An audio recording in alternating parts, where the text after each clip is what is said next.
Okay, on to the tribute. So I'm delighted, I'm honored to be able to take this time to tribute Drummond Rennie with Fiona Godlee and Howard Bauchner. And I'm going to just start with something that, Drummond, I hope you will appreciate. It's my homage to you. Slide one, please. Slide two.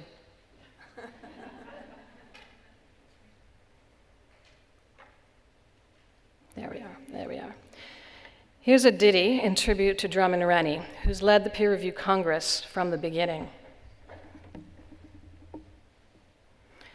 And in his announcement, quoting Franklin, Faraday, and Arago, and writing in his own poetic meter, Drummond says, "What do we have here? A terse American, a terser Briton, or a positively gushing Latin, or three scientists, two of whom are plagiarizing the third?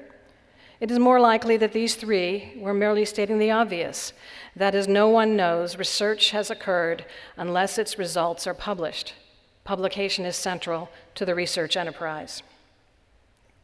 Before he announced the peer review Congress, Drummond was and always will be a doctor, a climber, and a scientist.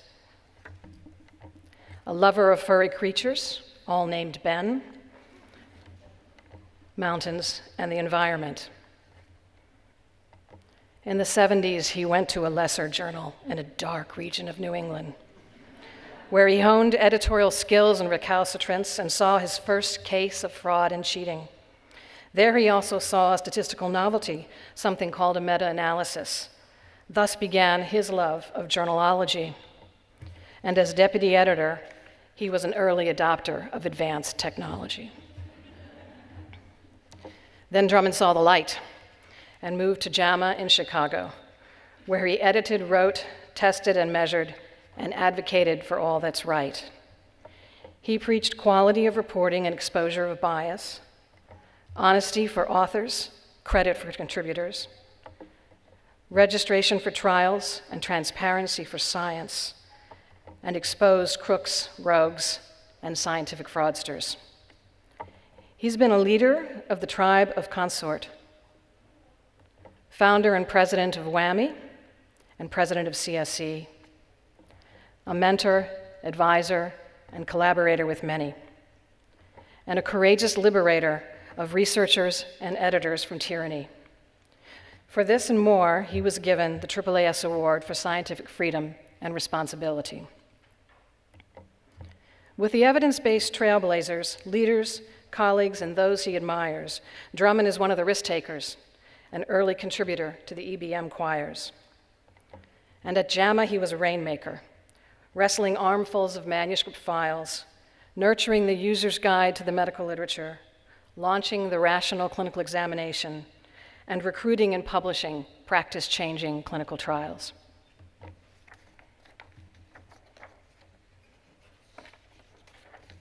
A dynamo at JAMA's manuscript meetings, Drummond made pronouncements of papers, authors, editors, and lesser beings, all the while appraising, amusing, and teaching. Many papers were, in his words, half-baked, until revised, then fully baked.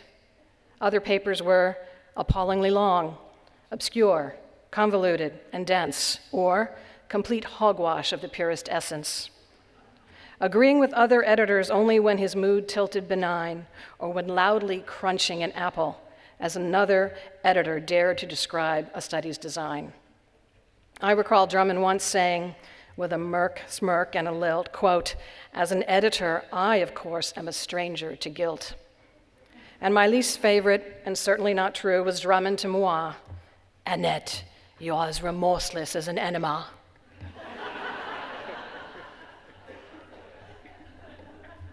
Drummond first announced the first peer review Congress in 1986 to place the practice of peer review under the same scrutiny and fix that it applies to science, and to expose weaknesses, threats, and bias.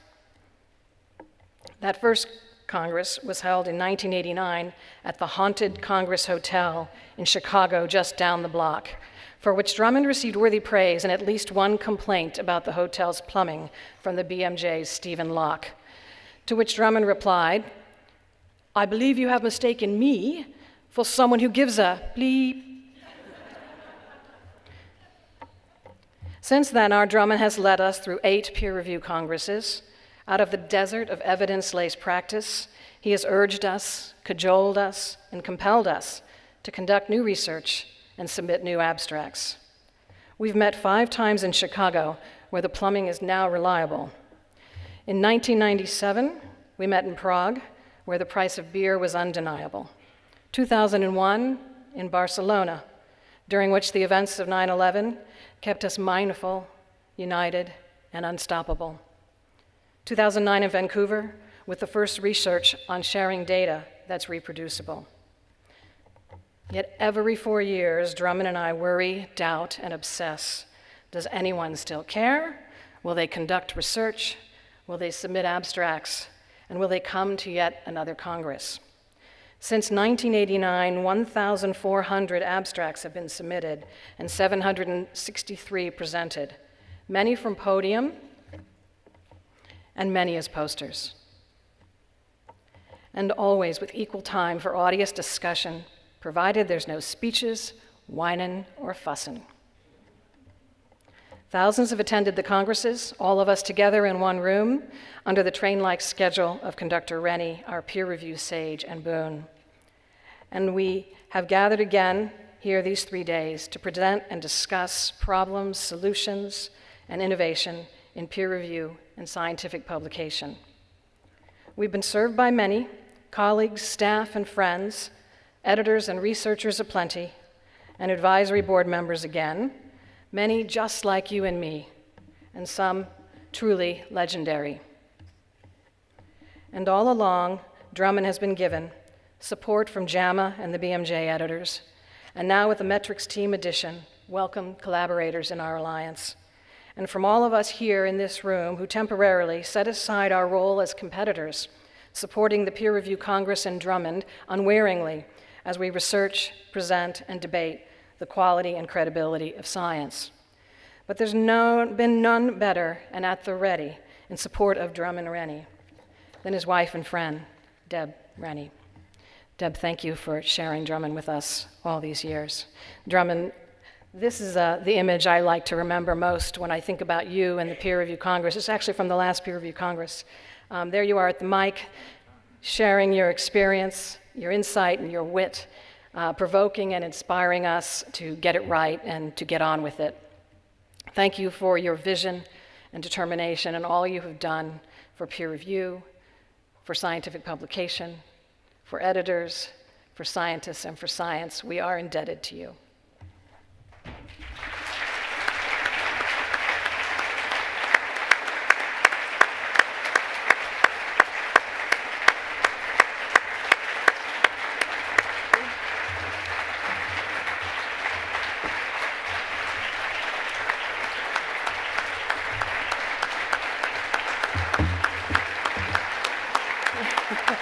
There's more. There's more.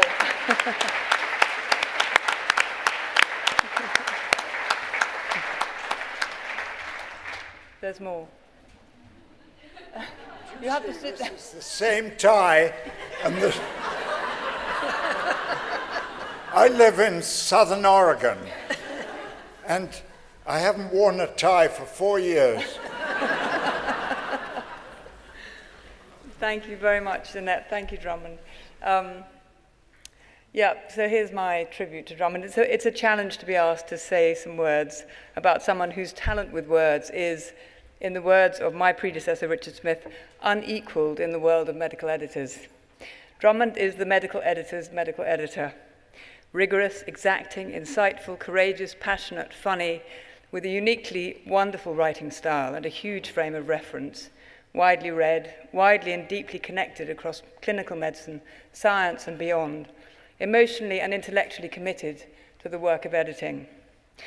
It would be perfectly possible to use these skills and erudition to beat people up. Drummond hasn't done this, well, not often, and not unless they needed beating up. He has used his talents to lift us up, to make us think, and inspire us to better things. We've heard from Annette about the Congress, its beginnings and its impact. This inclusive 4-yearly gathering of the clans can seem so solid and established that we forget what has been achieved in its making. We roll up and take our seats and wait to be entertained. But I found an email from a few years ago in which Drummond talked about the Congress as this fragile initiative. Drummond, with the exceptional and unwavering support of Annette and Deb, has fought to create and build this thing, to keep it safe and true, and keep it growing. And any one of us might think that fathering the peer review Congress was contribution enough, but not Drummond. He has given his unstinting support to other nascent organizations and movements. He was at the birth and has been godfather to what have become key pillars of the new knowledge culture in medicine, the evidence-based medicine movement, the Cochrane Collaboration, the World Association of Medical Editors, the Office of Research Integrity, with its crucial definition of fraud. And the years have seen him ceaselessly making connections, pulling people from across different disciplines, supporting young researchers, visiting the powerful in their power bases, cajoling, persuading, explaining, listening, forcing them to understand and take an interest, introducing contributorship, acting on conflicts of interest, fighting against research misconduct. You have to imagine the letters, the emails, the phone calls, the research articles, the editorials, the air miles, his voice, and usually his person somewhere over the mid-Atlantic. And he has done that rare thing, I believe, as he has got older. He has remained innovative and radical. The feminist Gloria Steinem has said, "Women get more radical with age because they lose power. Men gain power as they age, so they have more to lose and tend to get more conservative." This has not been true of Drummond. Nor has he been narrowly focused on medicine. At a time when he had a vast number of other commitments, as Annette has explained, he chose to take on the leadership of the Council of Science Editors, helping to make it fit for the future. And all the while, he has been a major intellectual force at a major international journal, championing the publication of methods papers that other journals weren't interested in taking. So it's easy to take all this for granted, that scientific integrity matters to people and always will, that we should evaluate and scrutinize ourselves to the same extent as we scrutinize others. It's easy to take these things for granted, but we mustn't. Just like we now realize we can't take for granted respect for science, women's rights, internationalism, the movement for social justice, nuclear disarmament, the progress of civilization. We've got to fight for these things and keep fighting. Keep explaining why they matter. Keep iterating, innovating, encouraging each other along the way. Like healthcare improvement, it requires what Atul Gawande has termed diligence. Better is possible, says Gawande. It does not take genius, it takes diligence. It takes moral clarity. Drummond has that shining through. And Drummond has been an encourager. Many of us here and others who are not here have been the beneficiaries of his wise, kind, careful advice at times of decision or difficulty. 30 years of mentoring, said David Mower. 25 years for me. And the comments of those I've asked are the same. He takes an intense and sincere interest. He gains obvious pleasure from the success of others. And disarmingly, he is not too grand to occasionally seek advice and support in return, which makes it easier to turn to him for help, and we can all learn from that. So, if leadership is about followership, Drummond is a true leader. Without being at the top of any organization as a chief executive or editor-in-chief, he has changed the way people think and behave, and enduringly, through them, he has changed the world. And for that, Drummond, we are all in your debt. So, before I hand over to Howard, I thought I would just do a little bit of crowdsourced tribute, and this will involve you all. Could I ask you each to work out how many peer review congresses you've been to, and be ready to stand up when your number comes and to stay standing. It's easy, I think you'll find. So, please stand up if you have been to all 8 congresses. Annette, oh, and Drummond. 4 of you. I think we give them a round of applause. Stay standing. No, you can stay standing. And then all of you who've been to 7. Deb is standing. You have to stand, I'm afraid. Sorry, George. Wonderful. George, you've got to stay standing. I'm sorry, this is the purpose of the... George, you've got to stay standing. 6. No, George, he doesn't follow into trouble. Stay standing. Who's been to all 6 congresses? Who's been to all 5 congresses? Sorry, not all 5. Who's been to 4 congresses? Who's been to 3? Who's been to 2? And finally, for whom is this your first conference? And I think a round of applause to those for whom, because you're the future, the people who've just come to this one. Stay standing. We are your family, and we salute you. Drummond, we salute you. Thank you very much indeed. Dear, dear.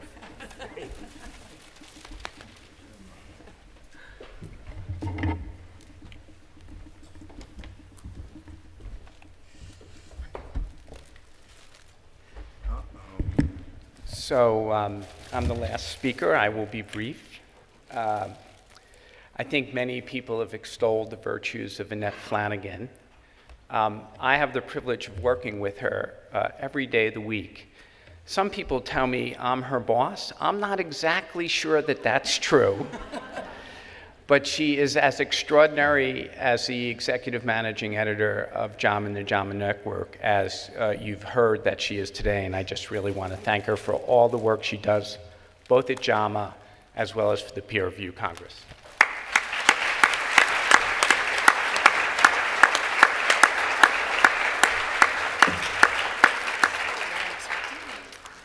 I tried to think about how you summarize someone's 40-year career.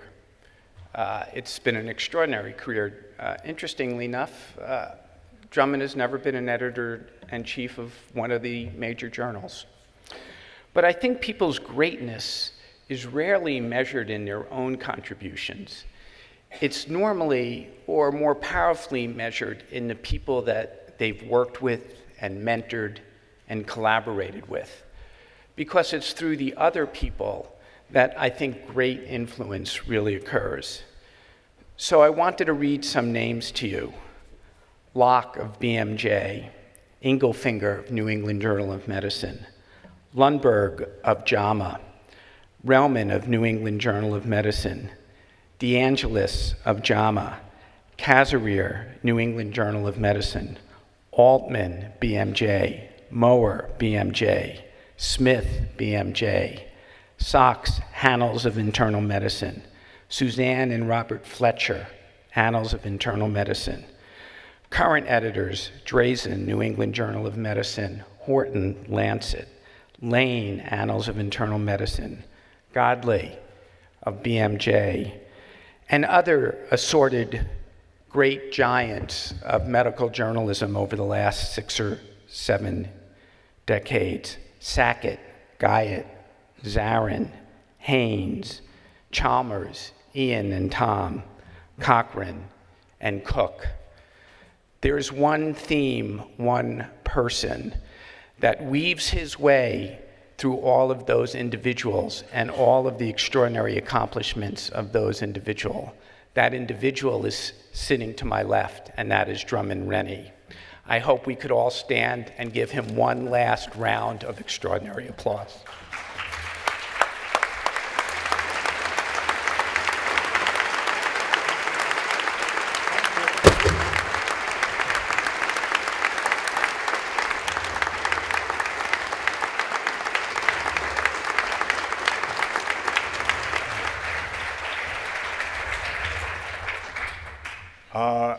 I'm 95% gobsmacked. This is very touching and pretty unexpected because I didn't know about this until 2 days ago and would like to have stopped it, but thank you very much indeed. And thank you very much for these reviews, which I'll use for the next job I apply for. This Congress is about research, and I'll just tell you, I began editorial research when at the New England Journal in 79 and 80.